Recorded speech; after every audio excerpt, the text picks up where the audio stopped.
Listen to anybody who tells you otherwise. Divergent series are not bad. In fact, you're going to see in this course that they are good. Okay? They're very useful, and you will see that they converge much faster than convergent series, which sounds like a contradiction in terms. But what I mean by that is, you saw last time how it might be possible to extract information very efficiently from convergent series, and that it might be possible to extract reasonable information from divergent series. Well, the advantage of a divergent series is that it's easier to extract information from it than a convergent series. That's an interesting fact. It lets go of its information faster. Okay? It's easier to dig the information out. And we looked at a number of divergent series. I think we didn't. I think we didn't look at this series last time. Of course, it would just take us a second to do that. If you have the series 1 plus 2 plus 4, and plus 8, and so on, and you'd like to find the sum of the series, it's wildly divergent, of course.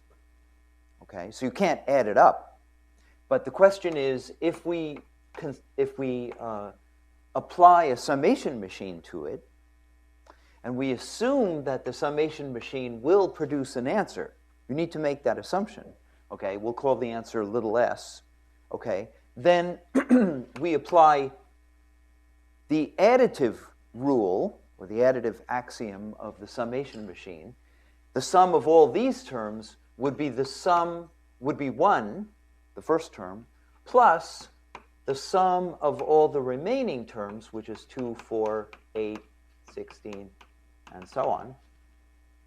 And then we can apply the linearity axiom that says if you can factor a number out of every term in the series, that you're allowed to do that. So this is 2 times the sum of 1 plus 2 plus 4 plus 8, and so on. Okay. But we're assuming that this summation machine will give an answer, and that the answer is s. So you get the equation s is equal to 1 plus 2s. Okay? And that tells me that s is equal to minus 1. Okay? So the sum of that series is minus 1. Okay? Okay, so I see that you're smiling about that. And I know why you're smiling, of course. You're saying, what? You added up a bunch of positive numbers, and you got a negative number. Okay? And I don't see any reason why that might be a problem. Okay? There's no reason why positivity should be preserved if you add up an infinite number of positive numbers. Okay? You're assuming, once again, some of the basic rules of arithmetic which may no longer be true, namely the ordering property of the real numbers. Okay? You can say the real numbers are ordered. You can say negative numbers are smaller than positive numbers. This sign here is the ordering sign of the real numbers. You give this up as soon as you go to complex numbers. You cannot say that z1 is less than z2 if z1 and z2 are complex numbers. There's no such thing as an ordering. And in effect, what we're doing, although it's hidden in this machine, we're going to get to it very soon. But what this summation procedure that I explained to you last time is hiding from you is the fact that it's really working in the complex plane. Okay? And so naturally, the ordering is going to be lost. Okay? And you could have a sum of a bunch of positive numbers giving a negative number. Okay? That happens very often. Okay? One way maybe you can think about it is if you take this to be the real line, this is the real line x, you can map the real line onto a finite domain. You can do a sort of Mercator projection, right? Here's x equals 0, and here is, you can draw a circle, right here, a circle just resting right on the origin, okay? And then by drawing a line from the North Pole, okay, you can assign every point on the x-axis. You can map that to a point on this circle, right? So here's a number x, and if you just draw a line to x, this line maps the point x onto a corresponding point on the circle, okay? And now what we're doing is we're adding these numbers 1, 2, 4, 8, da, da, da, da. It's going all the way out to infinity. What is really happening is that there's a bunch of dots going around on the circle, and they just happen to pass the North Pole, okay? So when you look at the sequence of partial sums, they're somewhere around here, and when you draw the line, you know, the answer is -1. So perfectly. This is not, you're not supposed to take that as some sort of rigorous proof of anything, but you can imagine why it is that the sum of a bunch of positive numbers is a negative number. It's because complex infinity is a unique number, okay? So there are two real infinities, plus infinity and minus infinity, and they're distinct from one another, because there's no way on the real line to go from plus infinity down to minus infinity without passing through 0. But complex infinity is a unique number. There's no distinction between plus infinity and minus infinity at all, okay? So the complex number infinity is a unique number, okay? 1 over 0 is a unique number. It's complex infinity, okay? You know the proof that if 1 over 0 equals infinity, that implies that 1 over infinity is equal to 0? You don't know the proof? Really? Well, you should know it as part of your culture. This is not mathematical physics, but you prove it by rotation. You take this equation here, and you rotate it 90 degrees, counterclockwise. So that reads -10 equals 8, okay? And now you subtract 8 from both sides, so it gives you -18 equals 0, okay? And now you rotate back again. Okay, so, all right. I didn't write that on the board. Right.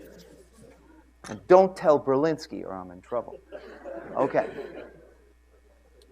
All right. Okay, here's another interesting divergent series, a very interesting divergent series. And the question is, can we sum that series? Okay, so let's apply the summation machine. Here's our generic summation machine. It could be Euler, it could be Borel. We don't know. It's just some sort of summation machine. And we apply it to the series 1 plus 1 plus 1, and so on. Okay? And we assume that we're going to get a finite answer S, some answer S. Okay? And now we apply the additive axiom, the same axiom that we applied over here, and we say this is equal to 1 plus the sum of 1 plus 1 plus 1. Okay? So S is equal to 1 plus S. Okay? That's the equation that little s satisfies. So what do we conclude? What's the solution to that equation? There's a unique solution to this equation. Sorry? Infinity, right. S is infinity. So that's fine. That's perfectly okay. There's no reason why a series should not be equal to infinity. I mean, if this series is going to be equal to -1, why shouldn't that series be equal to infinity? Okay?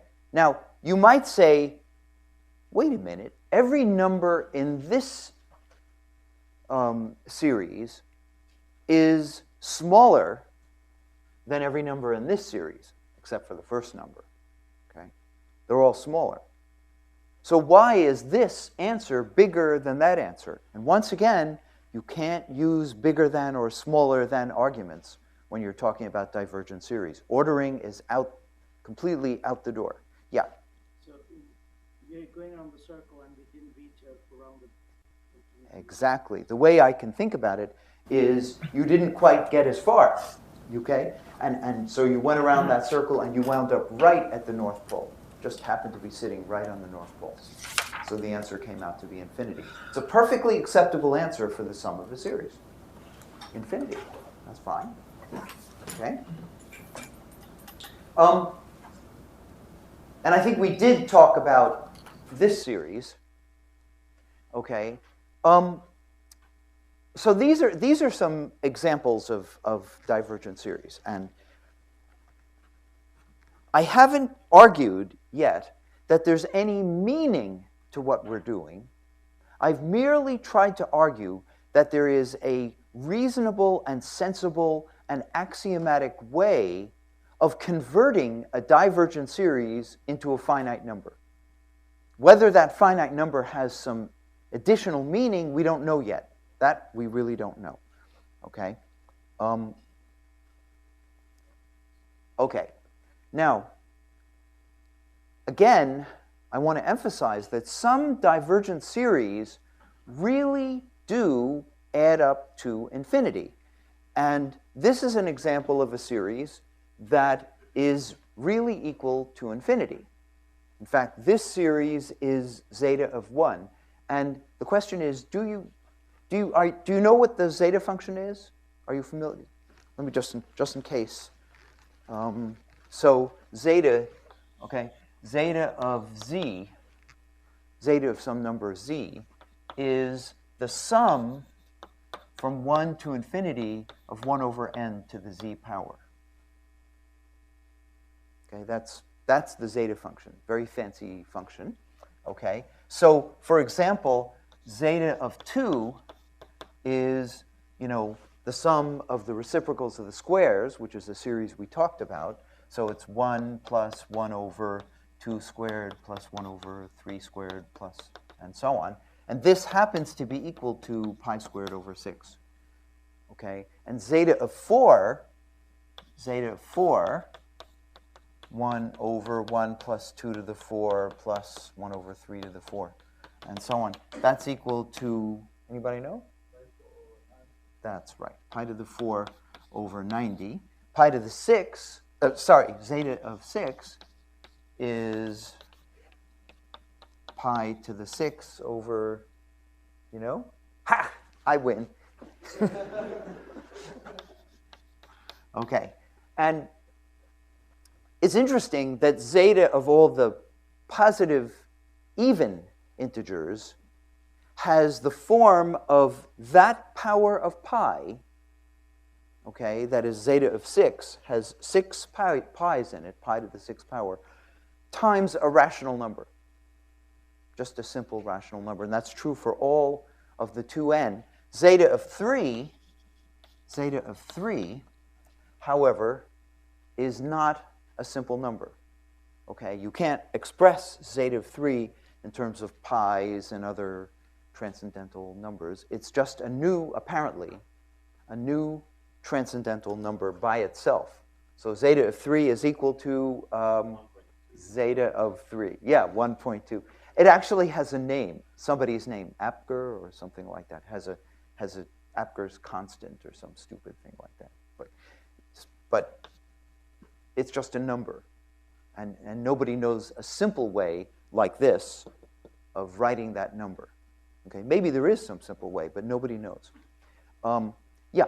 So zeta of 0 is that series? Yes. So what I'm getting to is this thing here is zeta of 1. Okay? Now, the function zeta of z is an analytic function of z. Okay, it's a function of complex z. Z doesn't have to be an integer or a real positive number. It can be any complex number.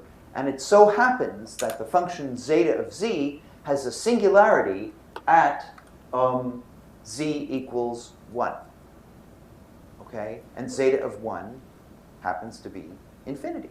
That's perfectly okay. I have no problem with that. But what is interesting is that zeta of 0, by this definition, zeta of 0 is not also infinity, which is very interesting. Okay, so if you calculate zeta of 0, you get something like minus 1/2, which is very interesting because we just argued that our summation machine concludes that it's infinity. And that says that defining the sum of a series by analytically continuing the zeta function, that may give you a finite number, but the zeta function, this is called zeta function summation, does not respect the two axioms that we assumed for our generic machine. Okay? So there are summation machines like zeta function summation, which do not respect those two axioms. So in fact, you're free to make up additional summation machines, and you can make up your own axioms. So this is a very interesting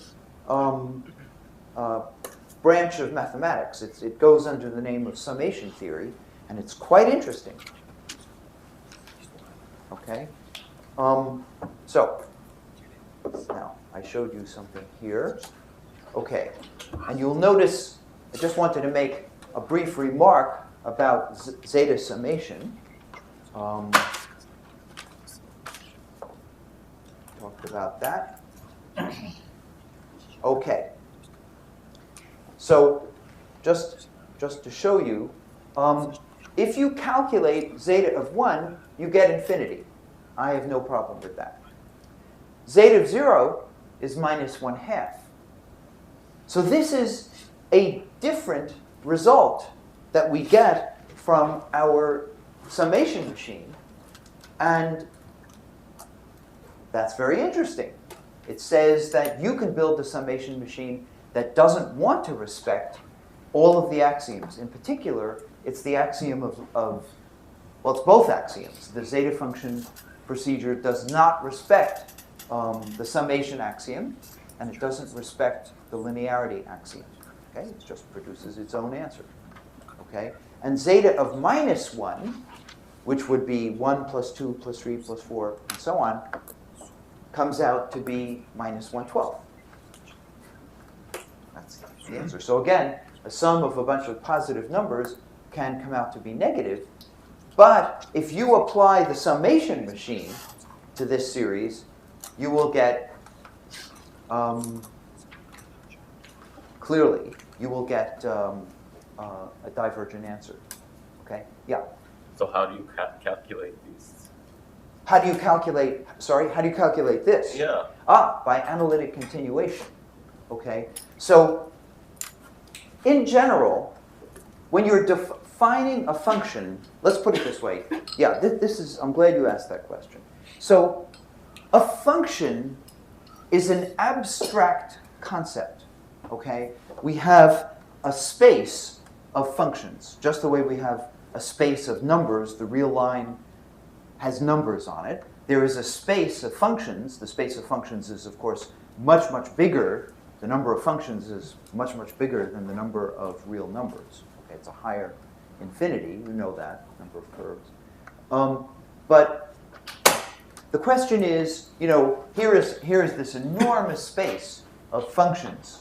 There's one of the functions, f of x, in this space. Okay.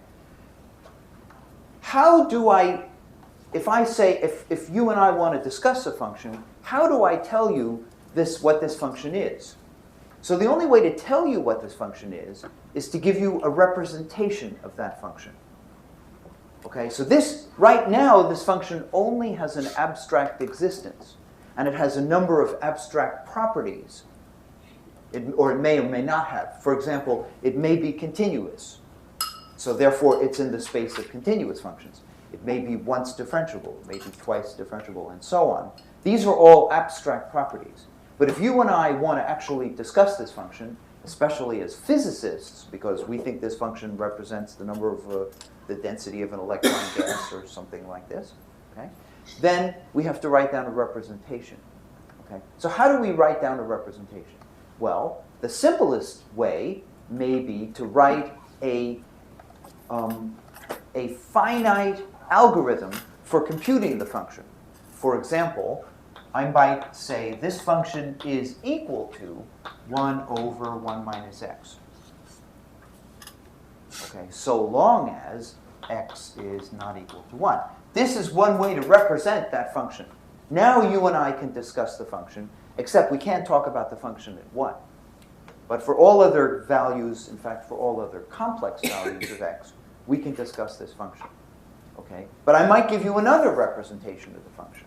I might say the function is represented by a series of the form x sum from 0 to infinity x to the n. Okay? Now, this representation is only valid when x is in absolute value is less than 1. Okay? If x should be 1 in absolute value or more, that's it. Yeah, that's the series representation. Okay? Now, so this representation only works for a limited number of values of x. So here is the whole complex plane, but this representation only is valid inside, not on the rim, but inside this circle of radius 1. Okay? Now, another example would be gamma of x. That's a very, very fancy function. Do you know what gamma of x is? Everybody know what it is? This is essentially the factorial function. Gamma of x is the integral from 0 to infinity dt e to the minus t to the x minus 1. Okay, you know that. And you know that gamma of x, if x is an integer, gamma of n would be n minus 1 factorial. Okay? Now, this is called the Euler representation of gamma of x. So there is in function space an abstract function gamma of x. Okay? In order for us to talk about it, we need a representation of the function. Here's one way to represent the function. Okay? But this way has the problem that it only exists for x, for the real part of x, greater than 0. Otherwise, this integral diverges. That doesn't mean the function doesn't exist. It just means that this representation is not valid unless you are in this region. Okay? So gamma of minus 1.3 exists. But you can't calculate it using this representation. You need a different representation.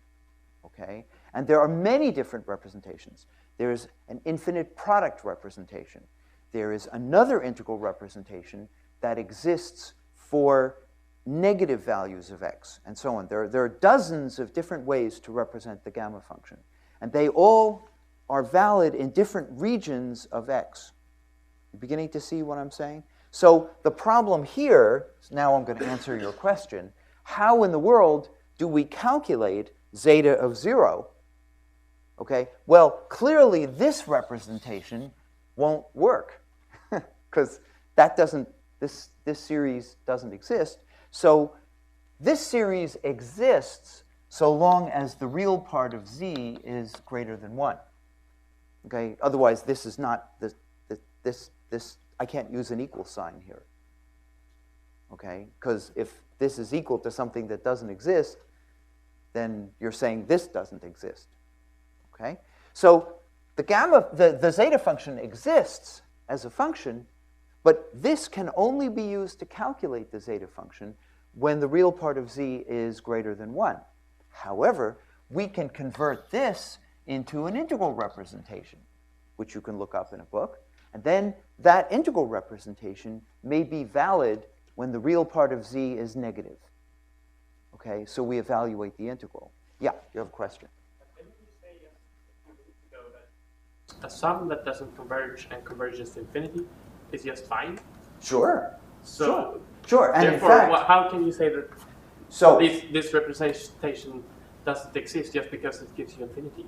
oh no, that's the not point what you're is saying? that the point is that as a series, this series converges when the real part of z is greater than 1. Okay? If the series does not converge, that does not mean the function is infinite. But I'm defining this. So how do I begin? How do I start out to define the zeta function? I write down something that exists. This sum exists as a sum, as an infinite sum. That is, it has a life of its own and it converges. Therefore, this is a valid representation when the real part of z is greater than 1.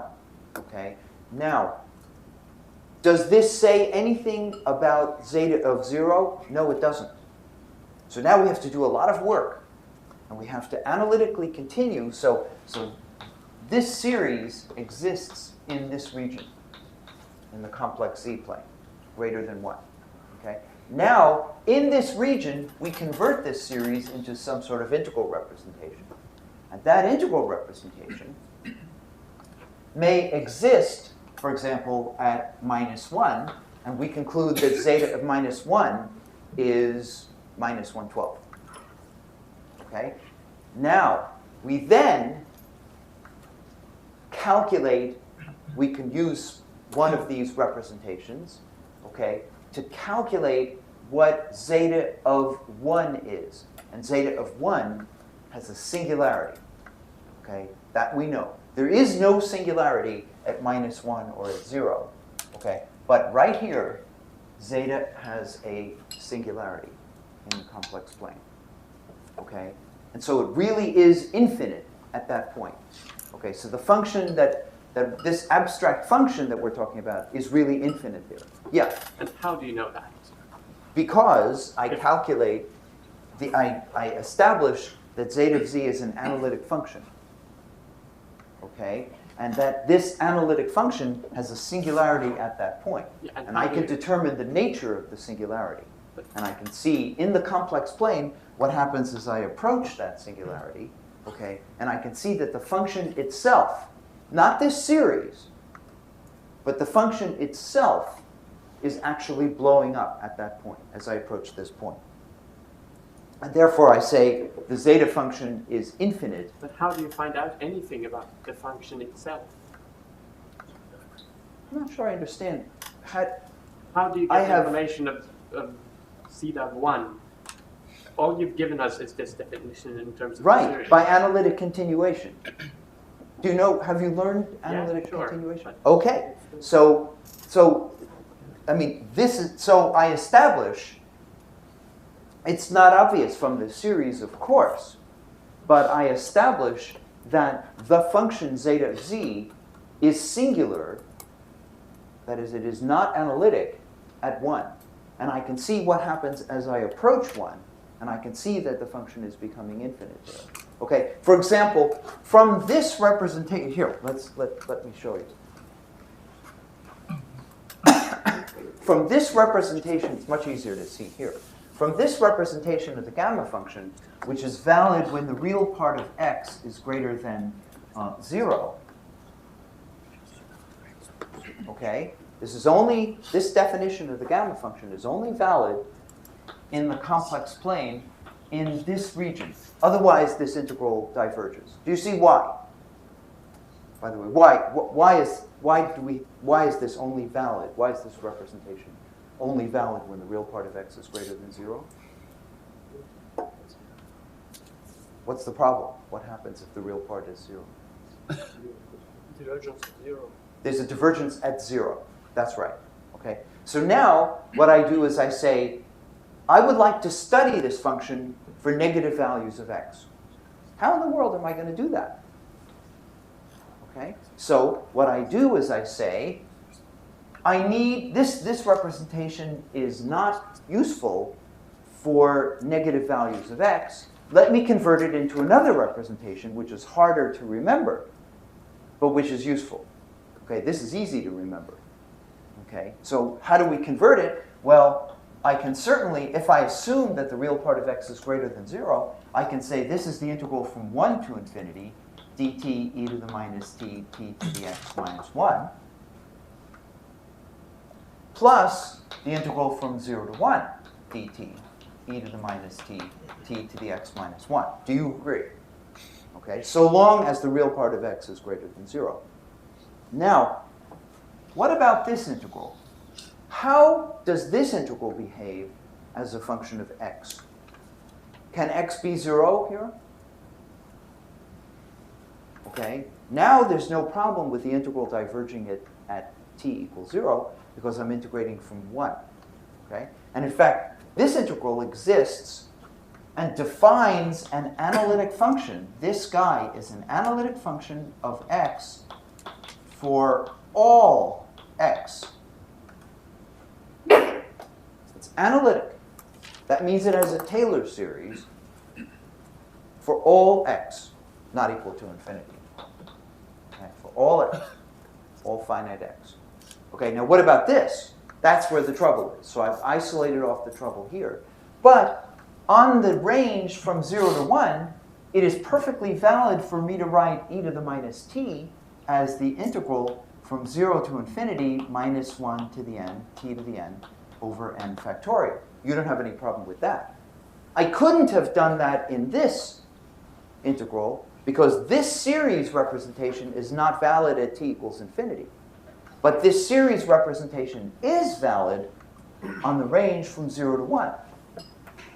You see that? Okay? Now, let's look at this series. This is a uniformly convergent and absolutely convergent series. Okay? And it is absolutely justified for me to interchange orders of integration and summation. Okay? Because of uniformity. And therefore, I can write this guy as the sum from 0 to infinity minus 1 to the n over n factorial integral from 0 to 1 dt t to the x plus, t to the n plus x minus 1. Yep, okay. And now I can integrate this easily, and I get t to the n plus x over n plus x. You with me? And I have to evaluate this from 0 to 1. And at 0, this vanishes. And at 1, this is equal to just 1 over n plus x. And therefore, this sum is the sum from 0 to infinity minus 1 to the n over n factorial n plus x. Okay? Now, this sum exists for negative x.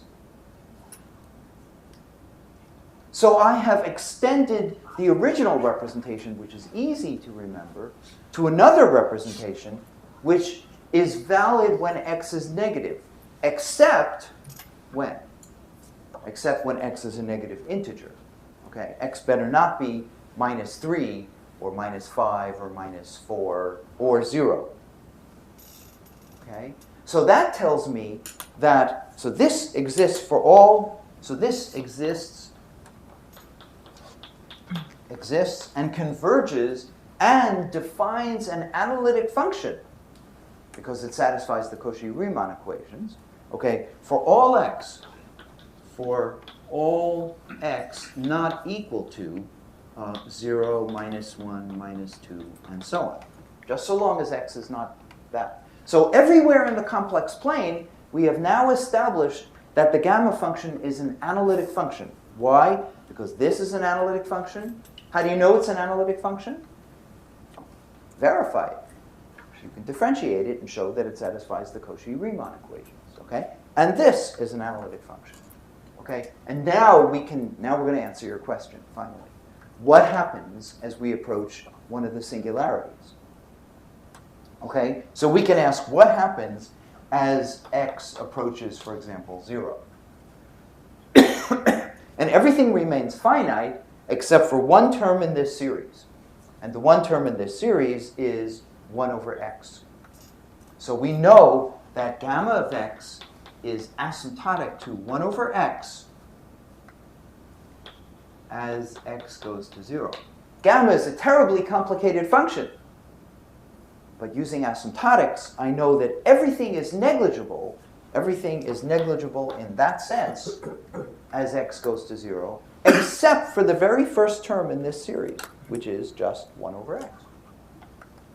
So gamma of x behaves like 1 over x as x goes to 0. Therefore, it's infinite.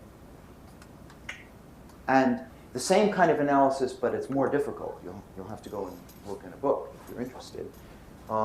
With the zeta function. As z approaches 1, zeta diverges just in a similar way, like to this, except this is a linear divergence, that divergence is a logarithmic divergence, okay, because it's the sum of the reciprocals of the integers, so it goes like 1 plus a half plus a third, so it blows up logarithmically, okay, but it's infinity in the same way that this is infinity. And it's perfectly okay to say that gamma of 0 is infinity. Nothing wrong with that. Gamma of 0 is indeed infinity. Okay? Perfectly valid value for a function at a point. Infinity. Okay?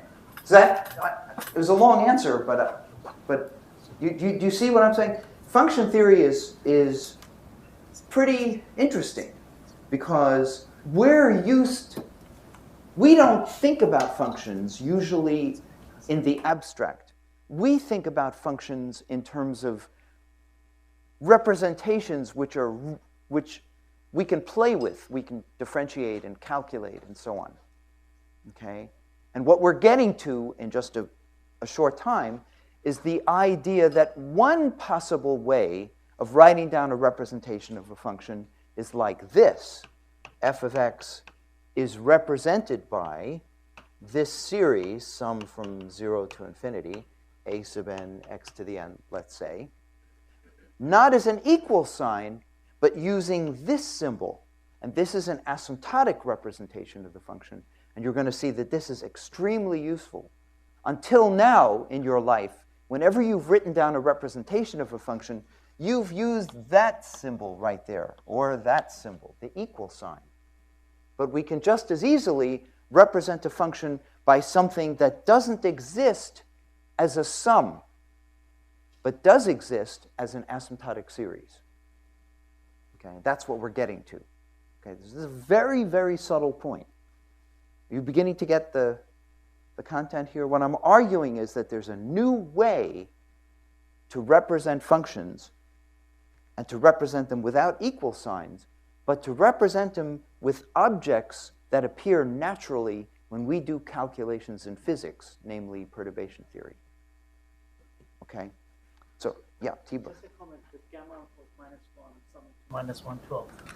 In Zeta. Sorry, zeta. Yeah. That's a very important value series in physics, right? Yes, it is. So, in fact, in physics, this and this appear very often. Do you happen to know where these things might appear? Who's? String theory. Yes, that's true. They do.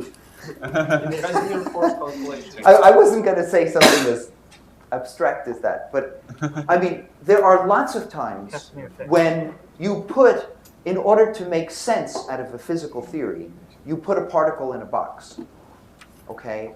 And instead of having a continuous set of energies, you now have a discrete set of energies, and these energies are called modes.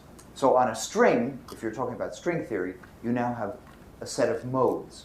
If you want to find the total energy, you need to sum over the modes.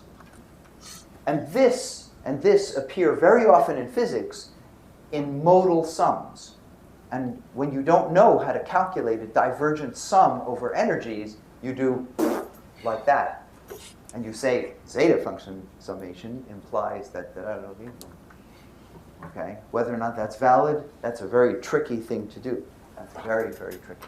Yeah. I think the computation of the Casimir energy is Exactly. another example. So when you calculate the Casimir energy, so do you know, how many of you know about the Casimir force? You do?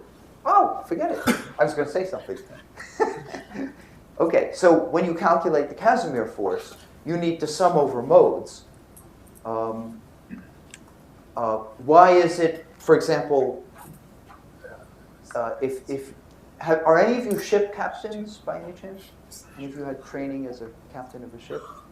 No. If you had training, you do? You know? I have the boat lessons, but Good. Okay, then you know. Excellent, excellent.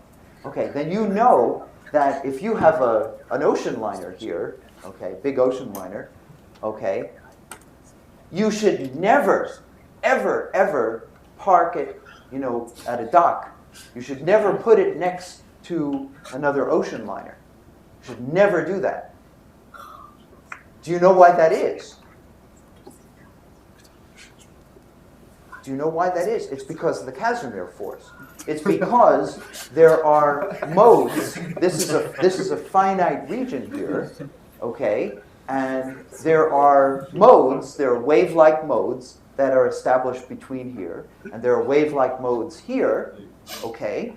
And you can ask, what happens to the total sum of the energies of the modes? If we sum over all the energies, we find the total energy, okay? If we then vary that energy with respect to distance, the derivative of the potential with respect to the distance is a force, and this force here will actually turn out to be negative, okay? So there is a force that pushes these two boats together, and they will bang into each other. Inevitably. And I think this happens in a James Bond movie. Isn't that? I think it does, doesn't it? Or maybe it's not a James. It's one of those action movies where the guy is being chased by another guy in a boat. And James Bond, I think it's James Bond, knows all about the Casimir force. So he races through here and comes out the other side in his speedboat. But the two boats are coming together, and he just makes it. The other boat goes inside, and it gets trapped here, and all right, never mind. So that's the Casimir force. Casimir force really has nothing to do with quantum mechanics necessarily. It's not only to do. What I mean is, it's not only to do with quantum mechanics. It's just a sum over modes and establishing that there's a force, okay, because of the sum over modes. Okay, so let me give you, yeah. So the gamma function is kind of a continuation of the factorial function. That's right. There's a lot of different functions you can come up with That would do that. that match the factorial Yes, on the real okay, number. but let me interrupt you for a second. An interesting problem that people thought about when they, obviously there are many such functions, okay, but the question that people were asking this is back in the 19th century and the 18th century when they were thinking about questions like this. An interesting question is how much information do you need in order to have a unique analytic function? So we would like to have a unique analytic function, call it gamma of x, which has the property that gamma of x is equal to x minus 1 factorial if x is an integer n, okay? If x is a positive integer, if x is, 1, 2, 3, like that, okay? And there's an answer to that question, and there's a very simple answer, okay? And basically, it has to do with knowing the asymptotic behavior, okay? So once you know that the factorial function, gamma of x, goes like x to the x e to the minus x over the square root of x times square root of 2 pi as x goes to plus infinity. Once you impose that, it's unique. There's only one function. So, I mean, So this is one way of specifying that function uniquely. yeah. So, for example, like for the zeta function, you have a defined find for all real z greater than 1. Right. And that's enough information to analytically continue to the rest of the plane. That's correct. And so, what exactly does analytic continuation mean? Because there is an infinite number of different functions with which you can Well, continue them. zeta function is different than factorial. Yeah, I know. In fact, I know. so I'm not remember, connecting no, them. he knows that. The question. I agree. No, so Yeah. Yeah, The question is, if you take the zeta function where it's defined, Mhm. and then in the other part, I mean, in principle, you can have any kind of oscillations, anything you want, right? right. But So how but, do you? But what analytic does- continuation yeah, what is a unique process. Yeah. So if you define a function by starting with one representation, and that representation defines an analytic function, then you can analytically continue, and that process of analytic continuation produces a unique result. So it's essentially Okay. like Now, this- why is it that analytic continuation works? Because, and that's what he was beginning to tell you, this function zeta is defined on a continuous range of z, and therefore it defines an analytic function. This definition, starting with a factorial function, that factorial function is only defined on the integers. So there are many ways of analytically continuing off an integer. The reason is that in principle, you could say, look, if I begin by saying, I want to know what is gamma of x, but I begin by telling you that gamma of n, when n is a positive integer, is n minus 1 factorial. This doesn't say very much, because I could add to it, I could add to whatever function I construct. In principle, I could add sine of pi times x, because sine of pi n is equal to 0. So I could add something to it that vanishes. That's the reason why, if you're just defining a function on the integers, that's usually not enough information, okay? That's why this is an interesting problem.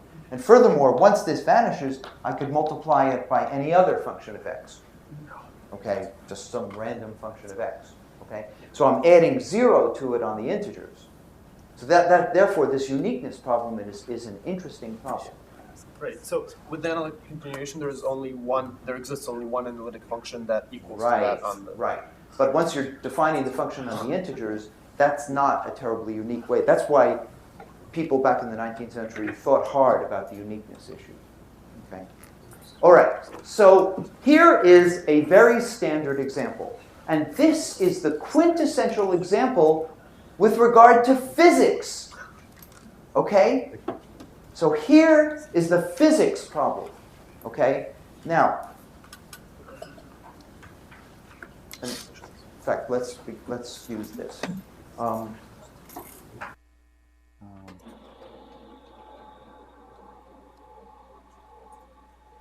Okay.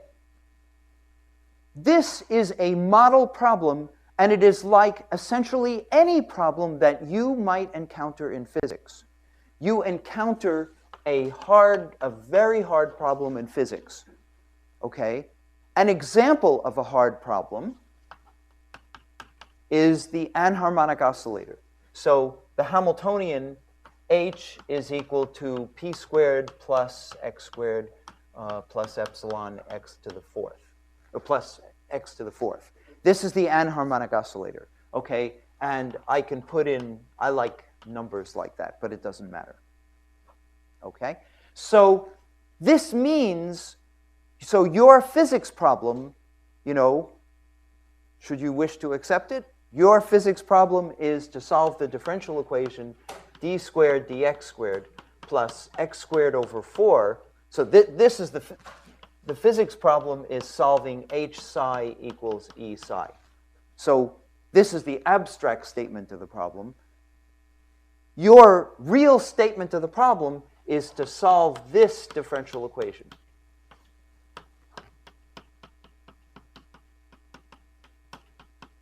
Okay? That's your problem. And the boundary conditions are that psi of x goes to 0 as x goes to plus or minus infinity. That's your problem.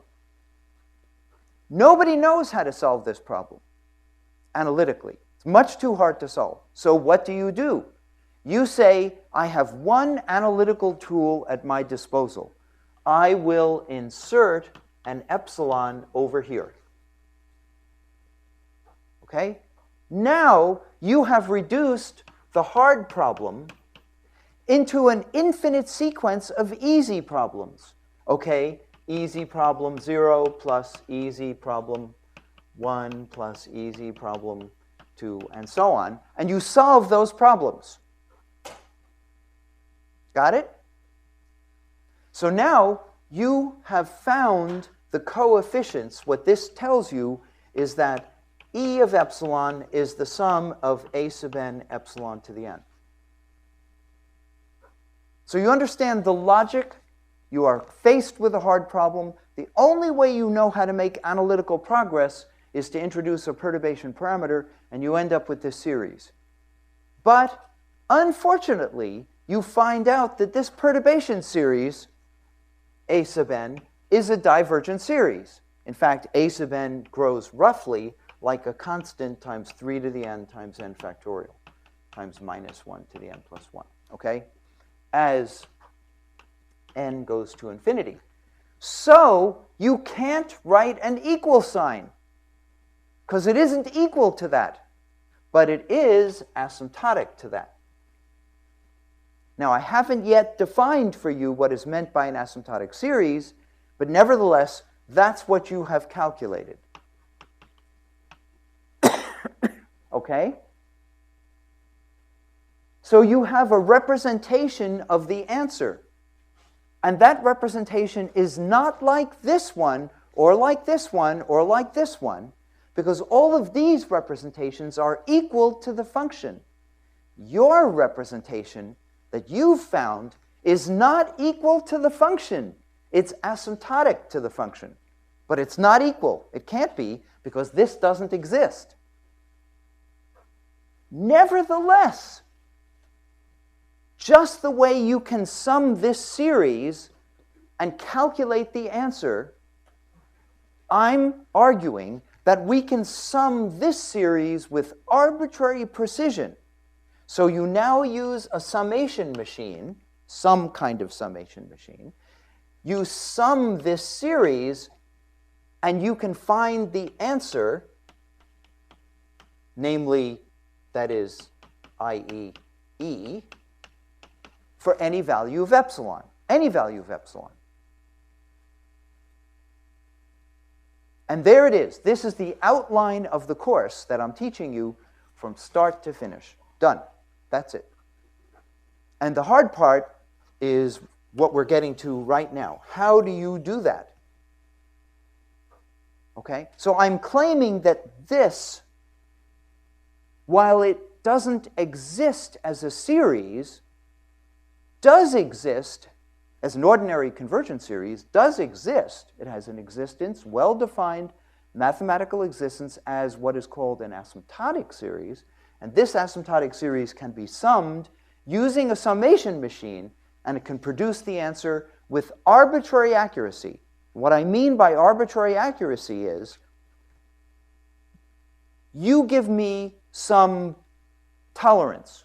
You say, I want the answer. I want to know the sum of this series correct to one part in 10 to the 10. I go chugga, chugga, chug, and I give you the answer correct to one part in 10 to the 10. You say, no, that's not enough. I want it accurate to one part in 10 to the 15. I can do that. No problem. There's no upper limit. There's no bound on how accurate I can produce the answer. So I can give you an arbitrarily accurate answer, but I cannot tell you the answer. Okay? Because it's not a solvable problem. Okay? Okay. Questions about that? Okay, so the question is, how are we going to sum divergent series? And let me tell you what the real problem is here. What is the problem that we really face here? Do you know what I'm getting to? We have a really serious problem. That's the reason for giving you a whole course on this topic. The problem is that in all of the games we've played, we've said, what is the sum of this series? This is 1/2, and so on. The sum of the series is 1/2. We had an advantage here. The advantage is that we pretended that we knew all of the terms in this series. So for practice, we studied series where we knew every single term in the series. But in real life, when you have a physics problem like this, you don't know all the terms in the series.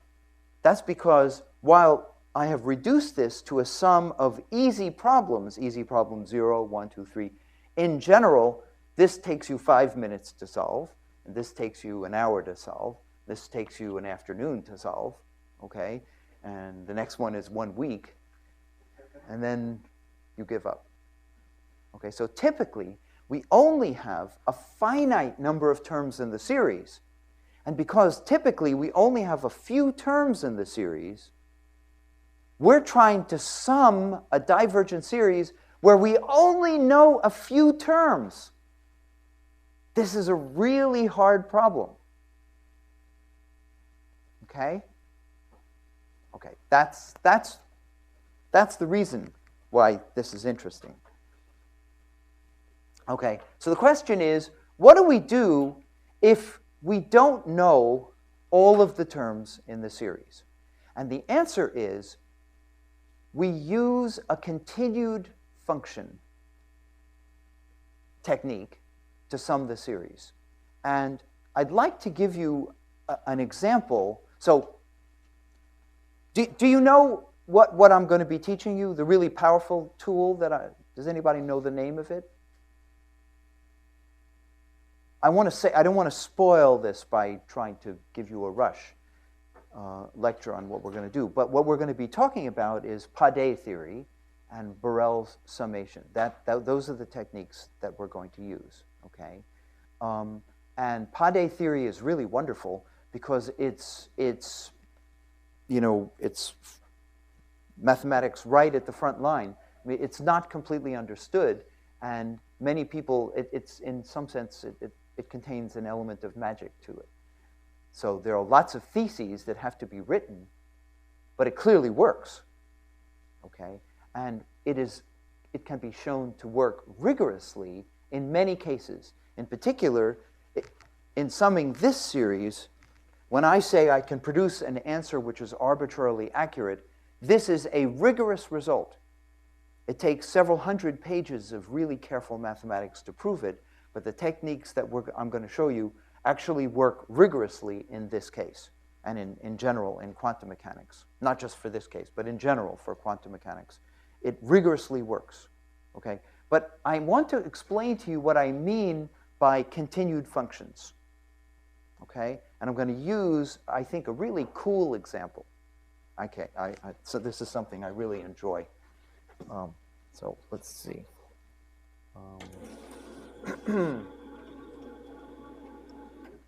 Okay.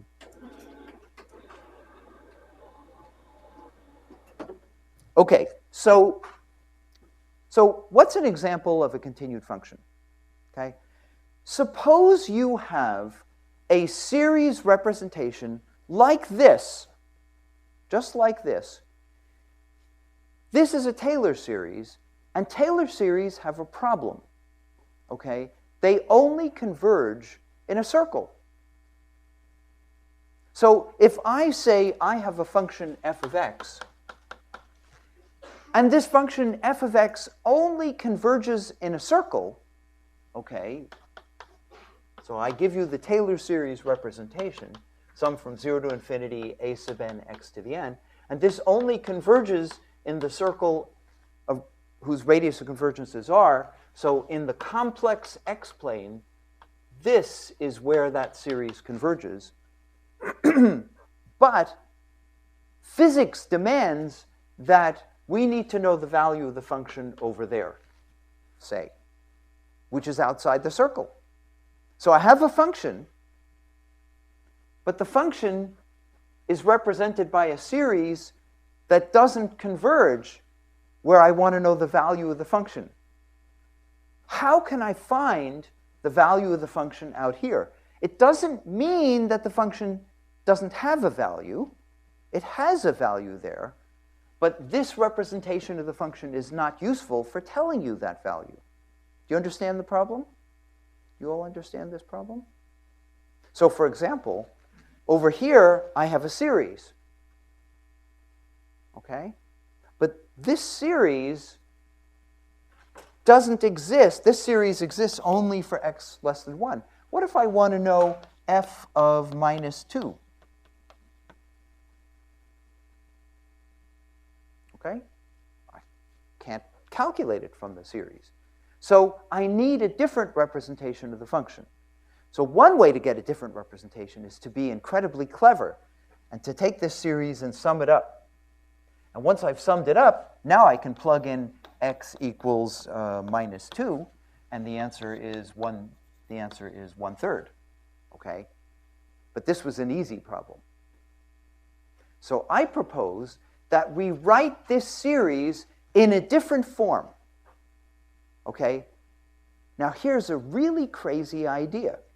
What I propose to do is to write it in the following form. Let's rewrite this function as a continued exponential. Now it could be a continued anything, but I'm talking about continued functions, and as an example of a continued function, let's write it as a continued exponential. So what's a continued exponential? Okay, so I will write it as b0 e to the b1 x e to the b2 x e to the b3 x e to the b4 x. So it's an iterated exponential. Okay? So I'm re-representing the function. Now, how do you do that? If you know these coefficients, how are you going to learn those coefficients? How would you do that? Well, it's not so hard. You Taylor expand this as a series in powers of x, and order by order in powers of x, you set the coefficients in this series equal to the Taylor expansion of this object. And you get a bunch of algebraic equations. So A0 will tell you B0. In fact, can you tell me? What is B0 in terms of A0? They're equal. Okay? How do you know they're equal? You just said x equals 0. Right? Now, you continue to Taylor expand, and you find that A1 now determines B1, and A2 determines B2. And I've written down the equations, so I'm going to show you what they look like. But this was stupid because I used over here different letters, but that's okay. Sorry about that. Okay. So here is a continued exponential. Here is a Taylor series. If you Taylor expand this and require that Taylor series are unique, okay, then what you learn is that C0 is A0, C1 is A1, A0, C2 is this, and C3 is that. You notice these formulas are getting more and more complicated, but they're all trivial. Okay? And there is a unique way to go from the C's to the A's and from the A's to the C's. Do you all see that? If I know the first 10 A's, I know the first 10 C's. If I know the first 10 C's, I uniquely know the first 10 A's. Why is that? Because if I know C0, I know A0. If I now know C1, and I also know A0, then I now know A1. Okay? Now I know A0 and A1. If you tell me C2, then the only thing in this equation I don't know is A2. Okay, so it's really a linear equation in A2. This is a linear equation in A3. So the answer is unique. So I can go from the coefficients C to the coefficients A. I can go back and forth. Okay, do you all understand that? So now, what would be the advantage of doing this? So to illustrate, here's a simple illustration. Let's take the function. In fact, this is the only simple example I know. That's really wonderful. Let's take the following continued exponential. E to the x, e to the x, e to the x, e to the x, e to the x. In other words, as an example, let's take the case where every b, all the b's, are exactly 1. Now, what's nice about this example is that in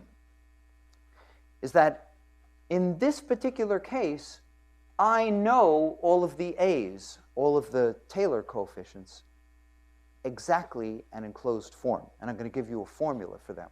This formula is not at all obvious, but the formula is given by the sum from n equals 0 to infinity, n plus 1 to the n minus 1 power over n factorial times x to the n. Okay? This is an exact identity. Okay. Are you with me? You following what I'm saying? So just imagine for a moment that you have done a hard perturbative calculation and you've gotten these numbers. Okay? And we have been able to re-represent, to change this representation of a function into this representation of some function, the same function. I claim that this representation is better than this representation, and I'm going to explain to you why. Okay? So what's the reason that this guy on the left is better than that guy on the right? Well, the question is, where does this converge? Can you tell me what the radius of convergence of this is? What's the radius of convergence of that series? Does anybody know? Say it again? Oh, no, not 0. No, no, no. So we need to know, how does this behave for large n? Right? To determine the radius of convergence, how do these coefficients behave for large n? So what does n factorial behave like, roughly, for large n? Say it again? Okay, it behaves roughly like n to the n. That's right, very important, times e to the minus n, times something less important, times, say it again? There's a square root of n, so there's a minus 1/2, which is unimportant, times a constant, which is the square root of 2 pi. Okay?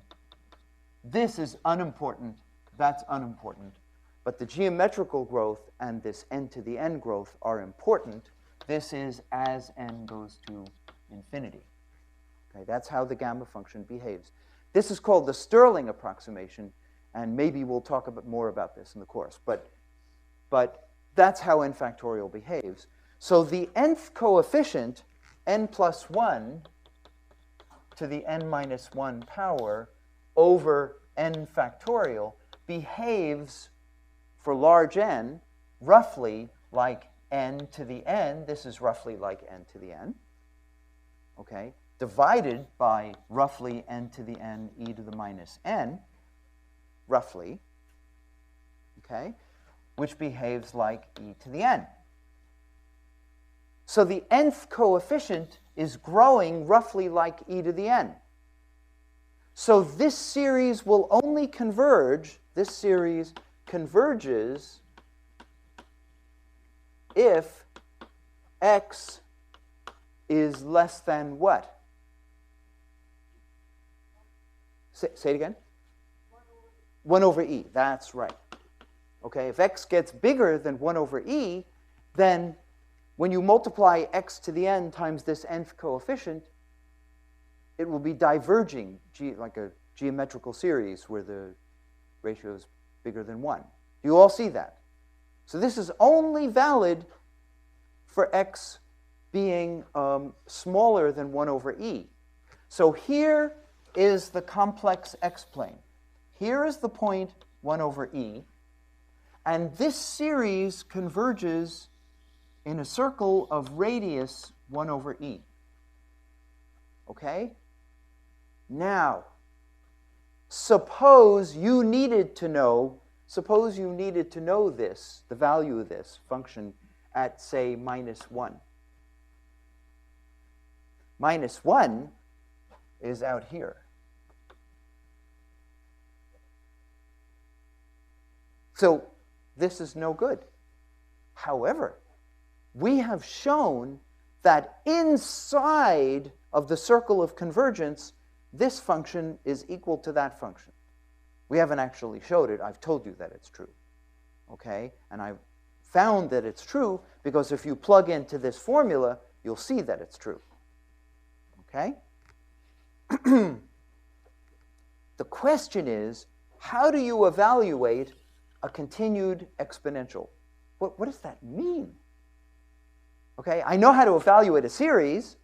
In principle, I just add up the numbers in the series. Or I do better. I use Shanks to improve the convergence, or Richardson or something. Okay? But what about this? How do I evaluate that? Can you tell me?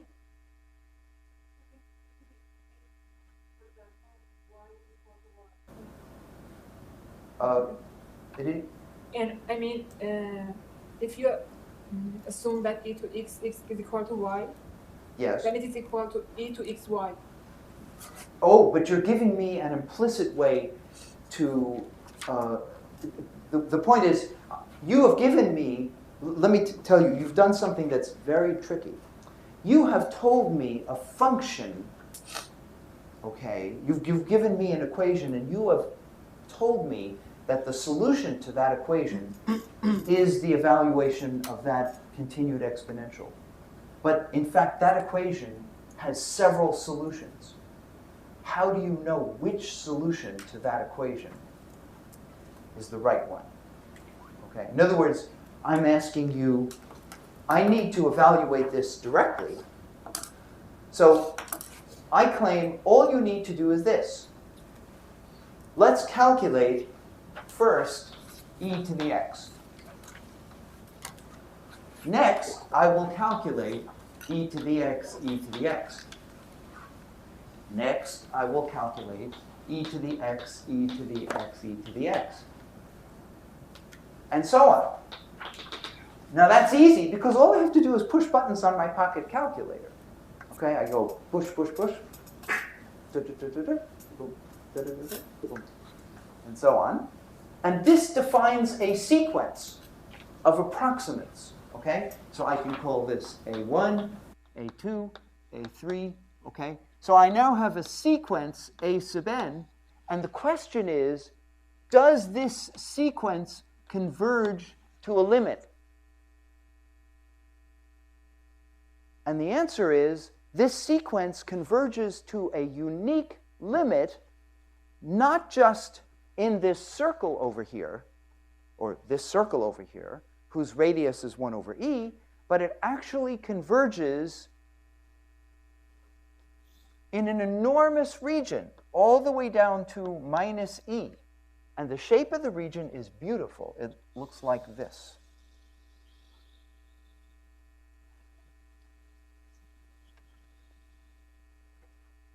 Okay, this is a cardioid. And inside of this region, everywhere inside of this region in the complex plane, this converges, okay? And therefore, I can calculate the value of the function at -1. I have analytically continued the Taylor series outside of the circle by using a continued function. Okay? So I'm going to show you a picture now. And then I'm going to conclude with a beautiful picture. Okay, so this is the example that I've just shown you. And this is the cardioid. This is where the Taylor series converges. But this cardioid here is where the continued exponential converges. So therefore, I can calculate, say, the function, the value of the Taylor series at -2. Do you see the trick that we used? Isn't that beautiful? So now I want to conclude this lecture, so I want you to have a good weekend, but I want you to dream about the following picture I'm going to show you. Okay? Tibor knows what I'm going to show you. He's seen this before. The question is, outside of this cardioid, this sequence of exponentials does not converge. Just like a Taylor series doesn't converge, this representation of the function also doesn't converge. Okay? But it doesn't blow up. So how could a sequence not converge but not go to infinity? What could it do? Say it again? It could oscillate. In other words, it could converge to two limits. It could approach, it could go and converge to this limit and that limit. Or it could converge to 3 limits, or 4 limits, or 5 limits, or 6 limits, or an infinite number of limits, which would be chaos. Okay? So this is the picture. Okay, so I had an undergraduate student who won the prize for the best undergraduate research in the United States that year. And what he did was he calculated this continued exponential here, this continued exponential, for each pixel on the computer screen to see how the convergence took place. This is the upper half of the cardioid. This is only the upper half complex plane. Okay, so this is the cardioid. You see this red picture? Where it's red, that is where it converges to 2 limits. And each color corresponds to a different number of limits. This has 3 limits. Okay, this has 4 limits, 5 limits, 6 limits, 7 limits, and so on. Okay? There are altogether 12 colors on this picture because after 12 limits, it was too hard for his computer to decide, okay, whether or not it had converged, how many limits it had converged to. Black means he couldn't figure out. I mean, the computer was not strong enough to determine what it converged to. Notice that each of these regions looks like the head of a tadpole, but the tail of the tadpole is missing because it's too delicate. The computer couldn't determine it. But in fact, each of these regions is infinitely long. See, there's a little crescent over here. That's because the computer could no longer make a decision. But in fact, this region has a tail that's getting exponentially thin, and this tail goes all the way out, runs parallel to the real axis, and goes all the way off to infinity.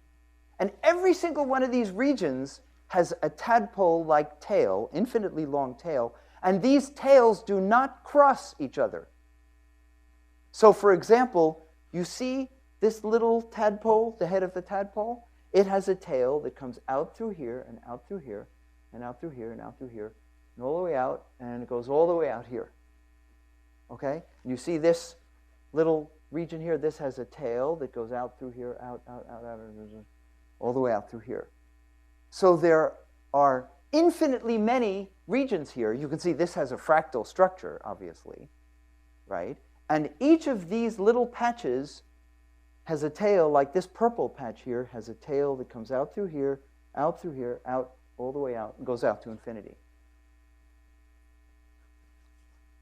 Okay? So when you have a continued fraction, the nature of the convergence, I don't mean a continued fraction, a continued function. When you have a continued function, the nature of the convergence becomes immensely interesting and immensely complicated, and it can have fractal structure. Okay? You notice this red area comes along like this, and it has a little dimple over here. See the dimple? Comes in, it has a little cusp over here, and comes back out again. That's a reflection of this cusp over here. And you notice all of these regions have little cusps. Cusp, cusp, cusp, cusp, cusp. Okay? And they are all sons and daughters of the more elementary regions. So this is the first region, which has only one cusp. And then that cusp is reflected over and over again in this red region that's going all the way up to infinity.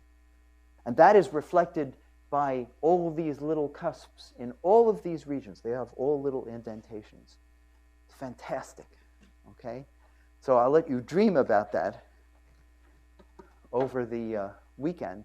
But next time we're going to talk about something, this is very elaborate. Okay? You could make a continued square root. You could make a continued cube root. You could make a continued logarithm.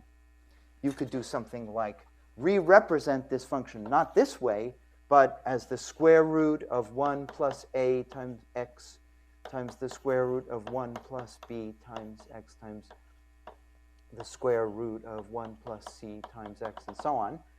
And now you have a continued square root, and for sure this would converge in a region that may be larger. Very likely that this thing converges as a continued square root in a region that's larger than the circle in which the Taylor series converges. Okay? Or instead of square root, you could have log of 1 plus ax times log of 1 plus b, continued logarithm. Next week, we're going to be talking about the most important continued function, which is a continued fraction. Okay, and continued fractions are the most popular way of summing a divergent series. Yeah, Tibble. Does this set have a name like a Mandelbrot set? Or? This has this is not a Mandelbrot set, but it's related to a Mandelbrot set. There's a tremendous amount that's unknown about this picture. The most interesting question is, you see, black means he couldn't decide. The computer was not strong enough to decide. Of course, this was several years ago, and computers are faster now, so we could make a better picture if anybody's interested. Okay, but the question is if you make a better picture, is there any black left? That is, are all points in the complex plane, do they all have a finite number of limits, or is there a set in here that has an infinite number of limiting values? Okay, do some black points remain? I don't know the answer to that question, and it's not known. And this is a really, really interesting, if you like just interesting pure/applied mathematics and computer, numerics and things like that, answer that question. I don't know the answer. Okay. But it's astonishingly beautiful, isn't it? Okay.